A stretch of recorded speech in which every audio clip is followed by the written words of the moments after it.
बेमेतरा जिला के प्रभारी मंत्री अरुण साव पांचों महीना जिला के मुख्यालय के ग्रामीण इलाका में पीएम आवास योजना के प्रगति के लिए जानकारी। बेमेतरा जिले के प्रभारी मंत्री और प्रदेश के उप मुख्यमंत्री अरुण साव आज बेमेतरा कलेक्टोरेट में प्रधानमंत्री आवास योजना समेत अलग अलग कल्याणकारी योजना की समीक्षा करी। संगे संग ग्रामीण मनबर आवास मेला के कार्यक्रम में भी उन्हें संबोधित करत कहिन कि प्रधानमंत्री आवास योजना में प्रदेश के 18 लाख से ज्यादा हितग्राही मंडा मकान जल्द ही बन के मिलना है।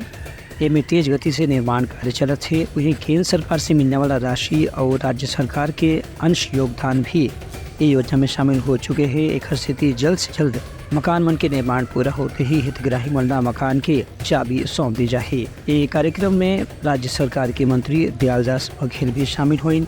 उन्हें क्षेत्रीय विधायक ईश्वर साहू जो उनकी साझा के विधायक हैं वो शामिल हुए। उन्हें बेमेतरा के विधायक दीपेश साहू भी कार्यक्रम में मौजूद रही। ये मौका में उप मुख्यमंत्री अरुण साव कहिन कि राज्य सरकार केंद्र सरकार के सहयोग से लगातार हर वर्ग के हितग्राही मन के लाभ वर कोनो न कोनो योजना के संचालन करत है। जौन भी योजना पूरा हुआ थे ओकर लाभ ज़्यादा से ज़्यादा हितग्राही मन दिवाए के पूरा प्रयास करे जाते। ब्यूरो रिपोर्ट रंगा न्यूज़।